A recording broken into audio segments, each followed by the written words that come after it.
Hello students.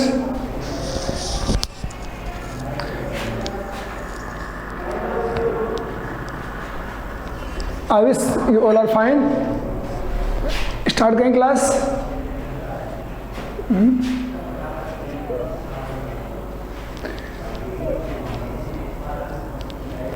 Only 5 students. चलिए start करते हैं. हमने रूल नंबर फर्स्ट स्टडी किया. फिर से मैं रिपीट करता हूँ एक बार, ध्यान देंगे सभी. रूल नंबर फर्स्ट क्या था?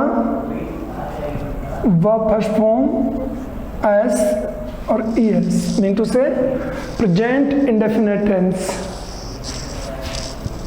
इन passive is am are plus verb third form. Clear? Example इसके हो चुके हैं. Now rule number second.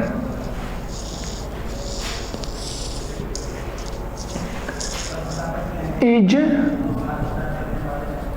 M are verb first form I N G. Tense name बताइए सबको. चलिए. In passive is am are plus being plus verb third form. ठीक है, right down.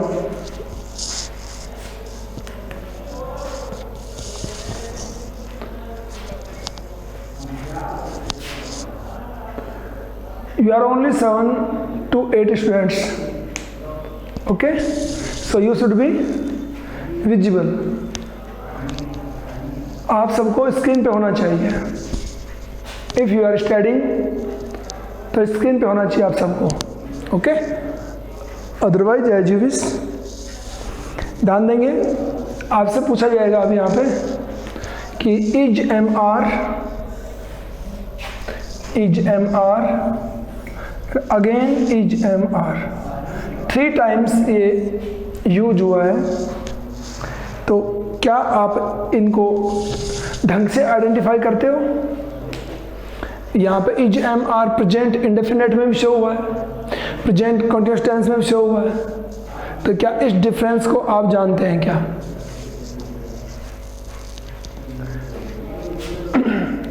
इन दोनों में डिफरेंस क्या है? Is am are and is am are, दोनों में डिफरेंस क्या है ये आप जानते हो क्या? क्लियर है क्या आपके? बोलिए. बाकी लोग कहाँ हैं? ये सारे के सारे कौन कौन है ये? आदित्य, अमन यादव, अंतिमा सनवाल, कौन है ये सब लोग? ओनली एक स्टूडेंट है, कौशिक चौधरी है ओनली स्क्रीन पे, बाकी सब के सब. यस कौशिक, यानी कौशिक है जो शुरू से पूरी क्लास में फुली पार्टिसिपेट करता है, complete. And he is the only student who is visible. बाकी सब लोग पता नहीं क्यों, कहाँ रहते हो, क्या करते हो, समझ से बाहर है. चलिए example. I am teaching English. I am teaching English. Rule number second का example. Okay. Object English, helping verb according to English is.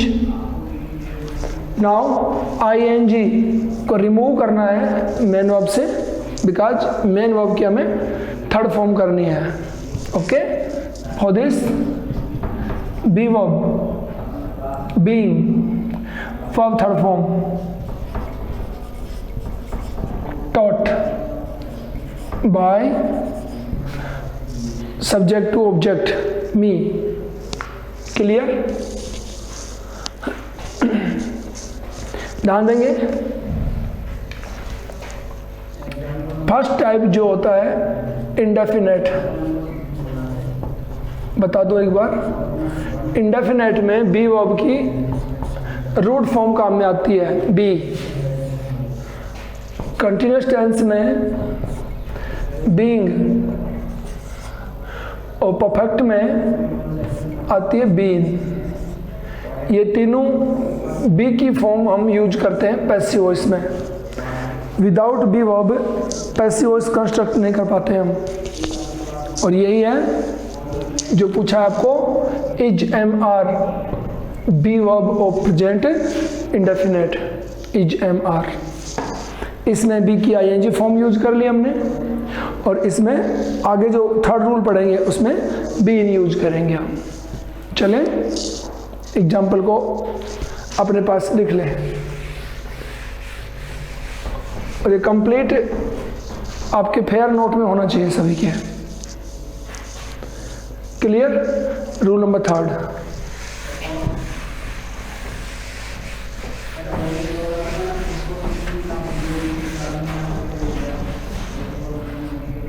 Third rule, has have plus verb third form.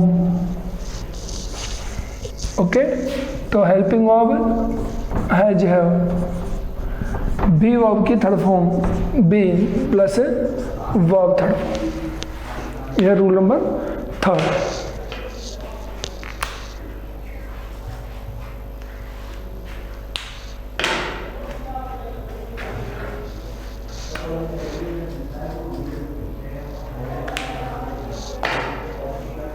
चलो example,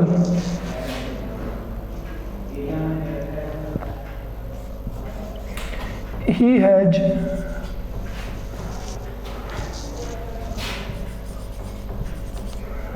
done this job, he has done this job।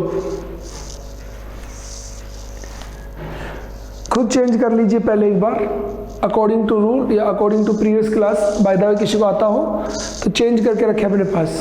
जब मैं आपको change करूं तो आपको confirm होना चाहिए कि आई वॉज राइट, कि मैं सही था, गलत था, क्या गलती थी, ये आपको ध्यान रखना चाहिए। ठीक है, चलें। This job is the object, helping verb has, be verb been, third form as it is, by, he, object, by him।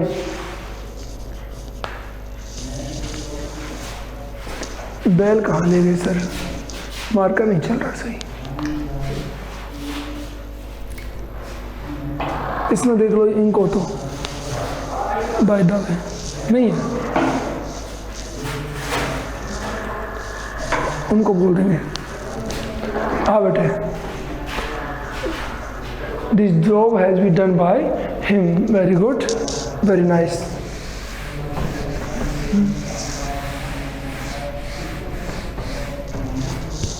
Rule third हो गया। Now rule fourth, fourth rule,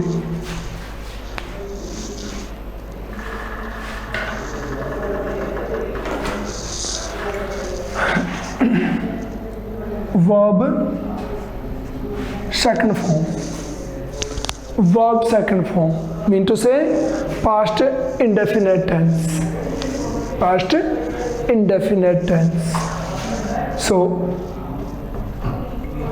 B verb, was and verb, verb third form। Clear? ये was verb क्या है? Be verbs, be verbs। ठीक है, चलिए example लीजिए इसका। We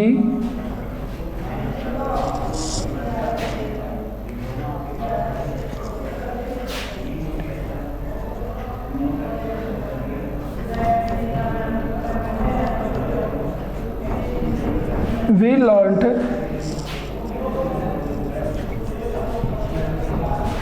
English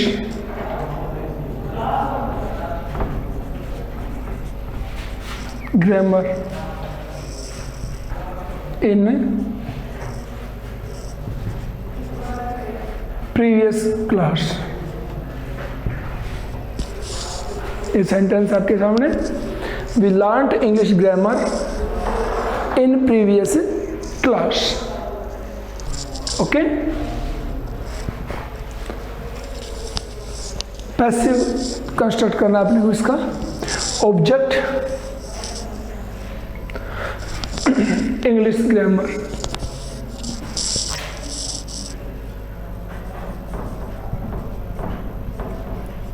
English grammar was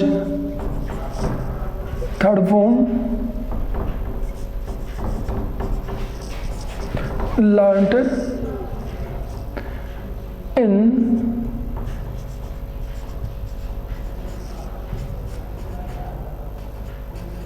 previous class। in previous class। clear? Now about this subject we,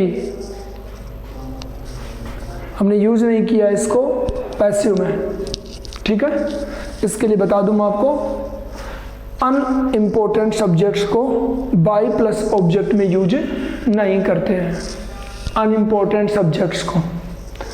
and some of these are, इनमें से जो मोस्टली हम यूज करते हैं वो कौन कौन से हैं देखिए।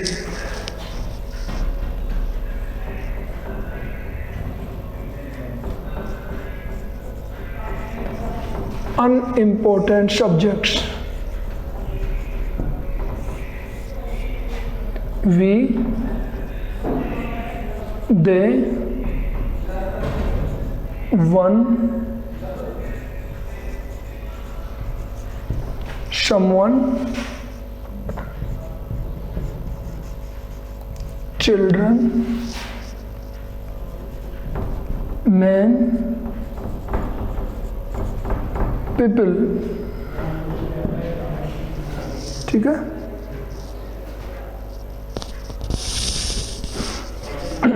और भी बहुत से होंगे जो यूज होंगे, उससे हम बता देंगे आपको बाय द वे। जो भी होगा मोस्टली हम इनको स्टडी करते हैं, ठीक है। तो ये यूज कर लें, अनइम्पोर्टेंट है, इनको बाय प्लस ऑब्जेक्ट में यूज नहीं करते हैं, ठीक है।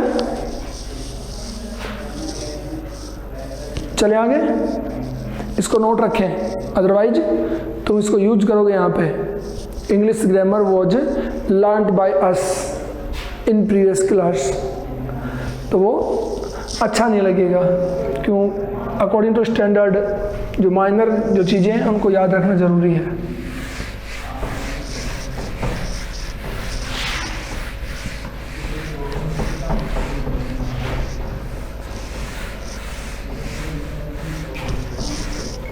नेक्स्ट, रूल नंबर 5,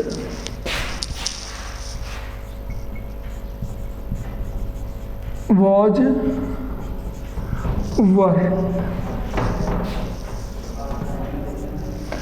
अब आपको क्लियर विजन हो गया होगा इसके बारे में कि was were as it is use होगा, आईएनजी है तो क्या यूज करेंगे, इस बात को डेफिनेट कर ले माइंड में। बीइंग यूज करना है आईएनजी के लिए, helping verb was and verb, being plus verb third form,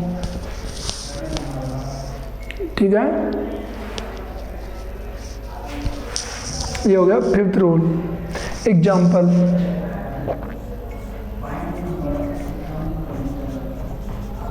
they were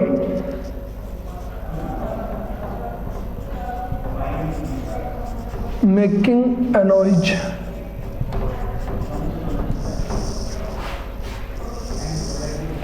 in the room, they were making a noise in the room।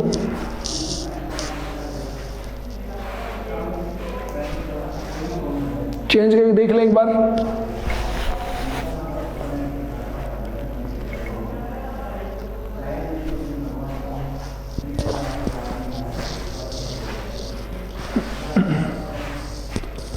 चलें,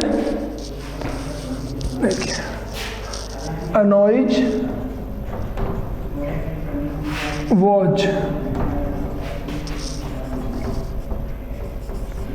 being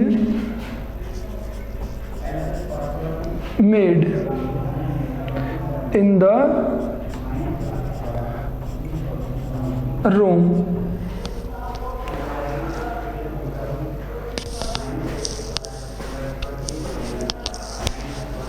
क्लियर? लिख लें, a noise was being made in the room. आगे चले, देखते हैं आगे। Rule number 6,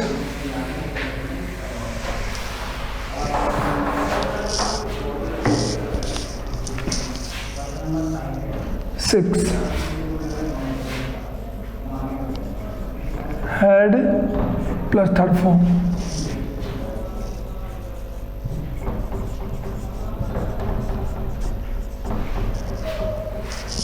had been plus third form।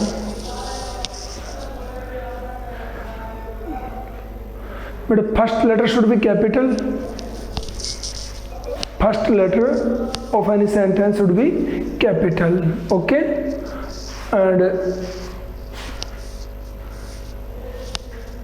Third form made, make की third form made. Okay, इन चीज़ों को ध्यान रखते हुए चलना है। एंड लास्ट में, in last should be full stop, full stop भी होना चाहिए लास्ट में। सॉरी, ठीक है। यानी इन माइनर जो बातें हैं इन पे ध्यान रख के चलेंगे आप लोग, है ना। And Kaushik, I think you are the only hero of this class. बाकी सभी लोग इनविजिबल हैं, इसलिए you should be very attentive, है ना। आगे ध्यान रखेंगे, सही लिखेंगे आप। बाकी सभी लोग तो बैकग्राउंड में कहाँ हैं पता नहीं, उनको रिक्वेस्ट भी कर चुके हैं, आफ्टर देन रिक्वेस्ट के बाद भी नहीं आए हों लोग। चलिए,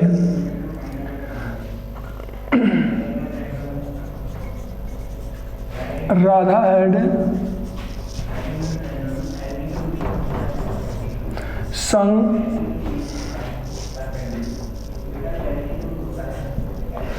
that song.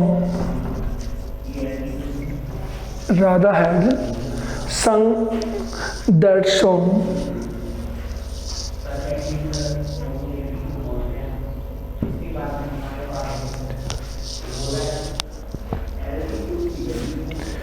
एकदम इजी है। That song had been, third form as it है,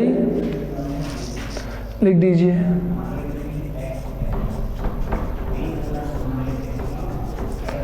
That song had been sung, noun है, एज इट इज आएगी भाई राधा। नाउन ऐसे कैसे यूज होगा, इसका प्रोनाउन ना बना दे कोई। बाय द कई बार होता है कि हम उसका प्रोनाउन यूज कर लेते हैं नाउन का, ठीक है। Noun as it is use होता है। ओके, वेरी गुड, सही है आपका आंसर। चलते हैं आगे। नेक्स्ट रूल,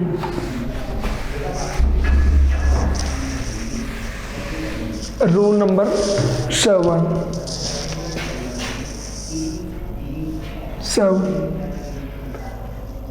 मैं बोलूं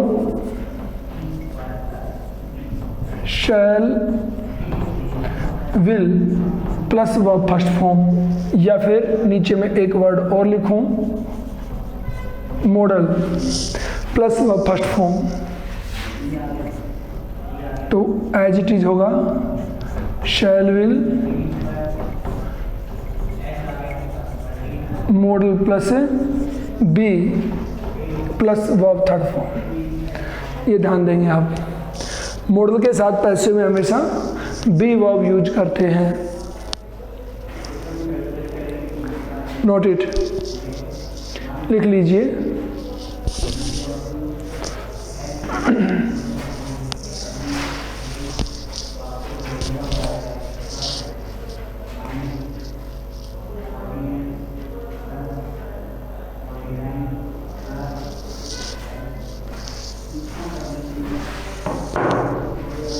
चले एग्जाम्पल लीजिए।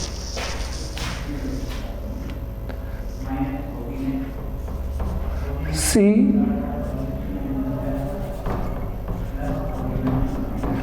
she will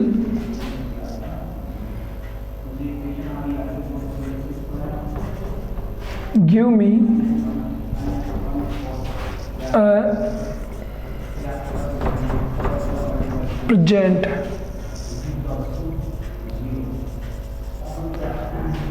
on my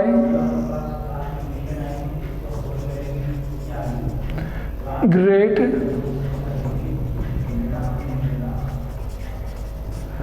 achievement. She will give me a present on my great achievement. यहाँ पे मैं थोड़ा सा अटपटा नज़र आ रहा है मुझे ऑन, मैं चेंज करूँगा प्रीपोजिशन को for. She will give me a present for my great achievement. ध्यान दें सभी लोग, और इसे चेंज हम करेंगे, पहले बता चुका हूँ। If you know there are two objects, me and a present, okay?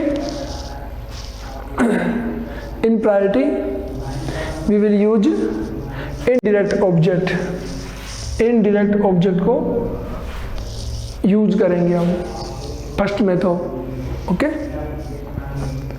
I shall be given second object a present by her as it is for my great achievement. Okay, now change this sentence again by using direct object. Direct object को use करते हुए फिर से इसको change करिए, तुम लोग change करिए।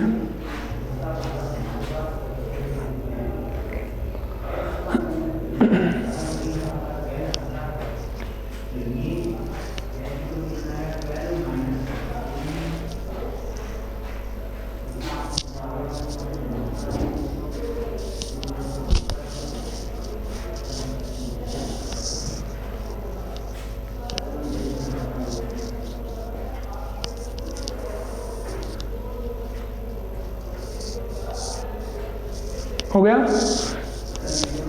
डाला नहीं बेटा अभी? कौशिक नहीं हुआ अभी? हो गया तो बताइए। हटाता हूँ इसको,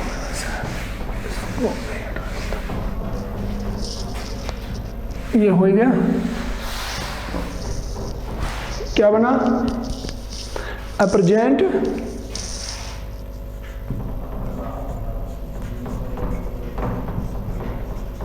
will be given to me by her, और आगे as it is for my great achievement। ठीक है, a present will be given to me by her। हाँ, वेरी गुड, अच्छा लिखा है। हो गया? Now next rule,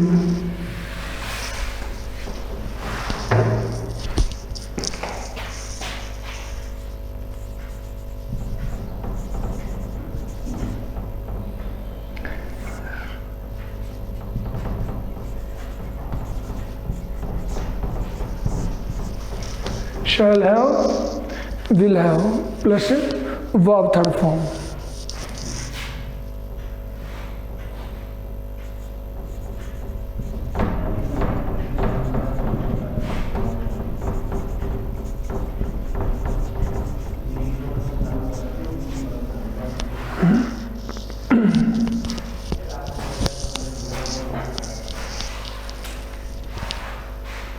हो गया। ये अपना 8th रूल है, 8th है। चलें आगे, ध्यान देंगे।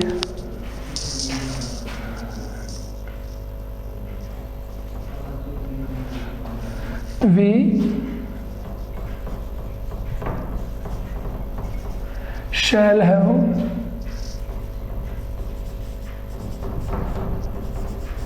completed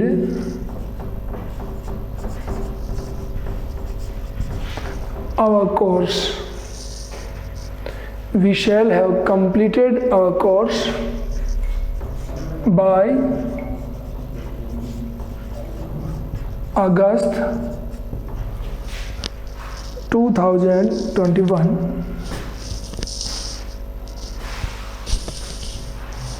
clear?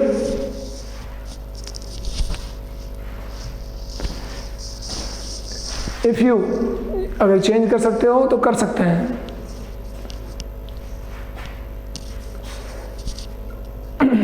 यहां तक आप लोग आराम से चेंज कर सकते थे, because we are studied tenses. तो आप कर सकते हो इसको तो। और 8th रूल है, अब तक तो आपको समझ में आ गया होगा, है ना। चलते हैं आगे, बिकॉज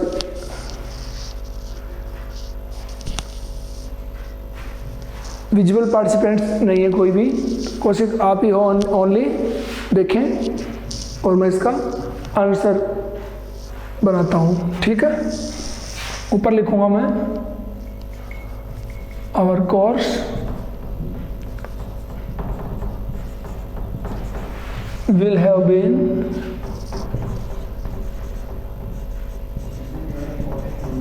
completed by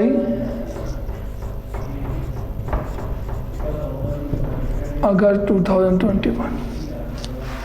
क्लियर?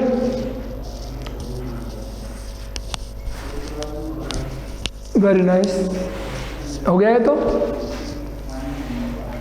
इस बात को बार बार शो करने की आवश्यकता आई थिंक नहीं है।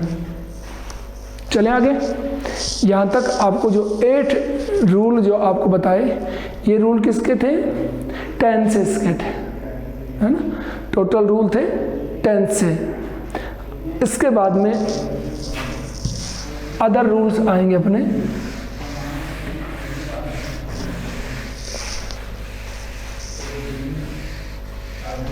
यहाँ पर टेंस कंप्लीट हो गया, ठीक है। अब टेंस के जो 8 रूल हमने स्टडी किए हैं, 1 to 8 टोटल टेंसेस के रूल थे हमारे। यहाँ पे मैं एक कंसेप्ट क्लियर कर देना चाहूँगा आपका। टोटल हमने टेंस स्टडी किए 12, हमने इसमें से अभी 4 छोड़ दिए हैं, 8 हमने स्टडी किए हैं अकॉर्डिंग टू रूल। ये 4 जो हैं इनके बारे में मैं आपको हल्का सा क्लियर कर दूं, ताकि बाय द पहली बात तो क्वेश्चन होगा, ना हो तो बाय माय साइड मैं आपको बता दूं, ठीक है। 4 जो टेंसेस को हमने यूज नहीं किया है, उसका रीजन क्या है? क्योंकि इन टेंसेस में पहले से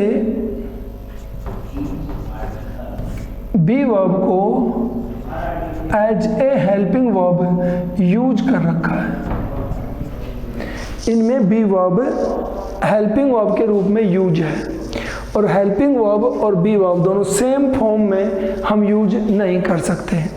यानी बी वर्ब को एक बार यूज करेंगे, डबल टाइम यूज नहीं कर सकते हैं। एग्जाम्पल देता हूं मैं आपको एक, और देख लीजिए एक बार। जैसे प्रेजेंट परफेक्ट टेंस की बात करें हम, हैज बीन और verb first form plus ING, suppose that हमें मिलता है, ठीक है। तो पैसिव वॉइस में हम चेंज करेंगे। आईएनजी फॉर्म को रिमूव करने के लिए हमें क्या चाहिएगा?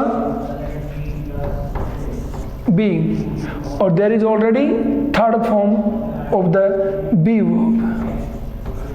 तो थर्ड फॉर्म और पार्टिसिपल फॉर्म दोनों एक साथ यूज नहीं कर सकते हम। कोई सीक्वेंस ही नहीं बनता है कि बी वर्ब की थर्ड फॉर्म जहाँ यूज हो गई उसके बाद में हम पार्टिसिपल फॉर्म भी यूज करें, कोई सीक्वेंस ही नहीं है। जैसे हम कोई भी वर्ब की थर्ड फॉर्म यूज करके उसके जस्ट आगे आईएनजी फॉर्म यूज कर लें, इसलिए दिस इज नॉट पॉसिबल। ये वजह है परफेक्ट कंटिन्यूस टेंस का पैसिव ना बनाने की, बिकॉज ऑफ बी वर्ब की थर्ड फॉर्म इसमें ऑलरेडी यूज होती है और हमें उसके बाद में पार्टिसिपल फॉर्म भी यूज करनी ज़रूरी है टू रिमूव द आईएनजी, इसलिए इन तीनों को यूज नहीं किया है। Present perfect continuous tense, past and future, तीन तो ये रिमूव हो गए। आफ्टर देन इसके बाद जो आता है वो हमने कौन सा छोड़ा है, एक छोड़ा हमने shall will plus be first form ING, future continuous tense छोड़ा एक हमने, ठीक है, फ्यूचर कंटिन्यूस टेंस। इसका रीजन आप क्लियरली देख सकते हो, अकॉर्डिंग टू रूल आप देख के बता देंगे। बी वर्ब पहले यूज हो चुकी है, अगेन हमें बी वर्ब यूज करनी पड़ेगी विथ आईएनजी, तो बी और बीइंग दो बार बी वर्ब रिपीट नहीं कर सकते हैं, ठीक है। ये इसका रीजन है, बता चुका हूँ आपको। इसके अलावा कोई क्यूरीज और कोई क्वेश्चंस हो तो आप बताएंगे मुझे, ठीक है। कुछ लोग इसको चेंज करते भी हैं, कुछ लोग इसको चेंज भी करते हैं, परफेक्ट कंटिन्यूस को भी और फ्यूचर कंटिन्यूस को भी चेंज कर देते हैं, तो उसका लॉजिक वो ही देंगे, ठीक है। क्योंकि ये 10th क्लास के ग्रामर में एक बार पढ़ाया हुआ मेरे सामने आ चुका है और वो नोटबुक मेरे पास अभी तक रखी हुई है, कुछ लोग यूज कर लेते हैं, ठीक है। आगे चलते हैं, इसके बाद में हम आगे चलते हैं। आगे रूल नंबर 9 मैं आपको बताऊं, इससे पहले मैं एक बात क्लियर करना चाहूँगा जो हम पहले स्टडी कर चुके हैं। और रूल नंबर 9 आपको मैं पढ़ाऊँगा, इससे पहले सभी स्टूडेंट्स हैं जो मुझे स्क्रीन पे चाहिए, अदरवाइज मैं आपकी क्लास यहीं पे ऑफ कर दूँगा। टोटल स्टूडेंट्स स्क्रीन पे चाहिए, मुझे विजिबल होने चाहिए आप सभी, अदरवाइज क्लास मैं आपको यहीं बंद करता हूँ। और कल से आपकी 11th इंग्लिश क्लास के लिए मैं रिक्वेस्ट डालूंगा ऑफिस में कि ये 11th इंग्लिश हटा दीजिए, पढ़ना ही नहीं चाहते हैं लोग, क्योंकि तुम्हारे जब तक कोई रिस्पॉन्स नहीं है कोई मीनिंग नहीं है उसका, ठीक है। अदरवाइज आप हट जाइए क्लास से, क्या तो आप क्लास से हट जाइए, क्लास में आप अटेंड ही ना हो। पार्टिसिपेंट यहाँ पे मुझे 7 है तो 7 दिखने चाहिए स्क्रीन पे, अदरवाइज आप क्लास छोड़ सकते हैं।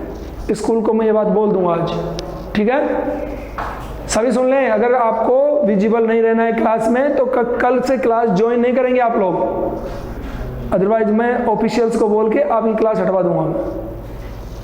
जरूरी नहीं है कि आप स्टडी करें, कि मजबूरी में हम आपको स्टडी करवाने के लिए यहाँ बैठे हैं। पता नहीं तुम्हारा तुम कहाँ हो कहाँ नहीं, एक जगह बनियान में बैठा ही है, स्टूडेंट हो तुम लोग, मजे लेते हो। चलिए 9th रूल की बात कर रहा हूँ, इससे पहले मैं आपको जो पढ़ा चुका हूँ उसके बारे में बात कर रहा हूँ, ठीक है। और देखिए 9th रूल के लिए हमें सेंटेंस का पता होना जरूरी है। इन बिगिनिंग शुरुआती क्लासेस में जब हमने सब्जेक्ट मैटर यूज नहीं किया था, बेटा आपसे मैं बीच में बोलूं कि आप लोगों को विजिबल होने में प्रॉब्लम क्या है? भैया आप लोगों को स्क्रीन पे रहने में प्रॉब्लम क्या है, मैं ये पूछना चाहूंगा आपसे पहले तो बोलिए।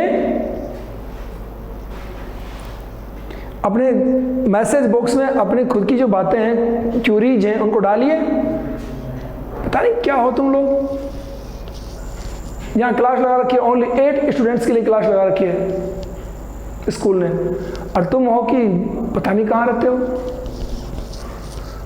पता क्या चले तुम्हें समझ में आया कि नहीं आया, क्या कहना चाहते हो क्या कहना नहीं चाहते हो, फिर मैं क्यों गा रहा हूँ इस बात को। अकेला इस कौशिक को पढ़ाना है, कौशिक तो मेरे घर के पास ही है पावटा में, मैं वहीं पढ़ा लूँगा इसको, या घर पे बुला लूँगा इसको मैं, एक को पढ़ाना है तो फालतू ज्वाइन करके और बैठे हो चुपचाप। ध्यान दें, सेंटेंस, ये बात पहले कर चुके हैं हम बाय द वे, अगर किसी ने क्लास ली होगी, इसीलिए मैंने आपको कहा कि विजुअल हो, कि आपने क्लास ली है कि नहीं ली है, पता है कि आपको नहीं है। How many types of sentences are there, sentence की टाइप कितनी है, ये बात आपको अगर पता है तो हम पैसिव के 9th रूल से आगे जो रूल लेके चलेंगे उनमें यही बात आएगा, ठीक है, कि how many types of sentences. अब तक जितने सेंटेंस हमने स्टडी किए हैं वो सारे के सारे सेंटेंस कौन से थे, अब तक जो स्टडी किए हैं वो सारे कौन थे, असर्टिव सेंटेंस थे, ठीक है। कैसे सेंटेंस स्टडी किए हमने, सभी असर्टिव सेंटेंस स्टडी किए हैं, टोटल सेंटेंस अफर्मेटिव थे। एंड आई थिंक मैं आपको पहले बता चुका हूं, अगर कक्षा में तुम थे तो, और ऐसे ही आपने वीडियो अपना पार्टिसिपेशन स्टार्ट किया और कहीं घूम रहे हो रूम में तो बात दूसरी है। असर्टिव में 2 टाइप्स आपको मैं बता चुका हूं, अफर्मेटिव एंड नेगेटिव, ये दोनों असर्टिव सेंटेंस में होते हैं जिसको हम स्टडी कर चुके हैं। जो 8 रूल हमने स्टडी किए हैं अफर्मेटिव और नेगेटिव के ही हैं, कि नोट को यूज करने में कोई दिक्कत नहीं आती है। अफर्मेटिव सारे यूज किए हैं हमने एग्जाम्पल में, ओके। आफ्टर देन अब हम रूल नंबर 9th में जो स्टडी करेंगे उनमें ये सेंटेंस आएंगे।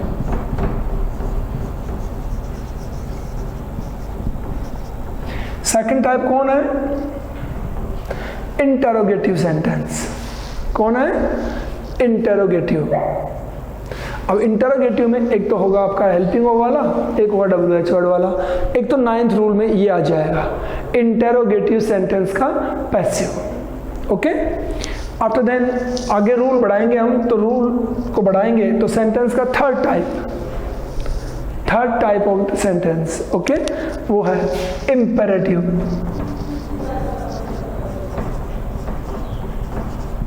इम्पेरेटिव सेंटेंस, तो हमारा एक रूल इसका बन जाएगा, इम्पेरेटिव का बन जाएगा। और इम्पेरेटिव जानते हो आप, वर्ब फर्स्ट फॉर्म से स्टार्ट होने वाले सब्जेक्ट्स को हम सेंटेंस को हम इम्पेरेटिव सेंटेंस कहते हैं। आई थिंक आप बाय फेस मुझे नजर आ रहे हो कि सारे बहुत ही सीरियस स्टडी कर रहे हो, बहुत ही सीरियस सुन रहे हो।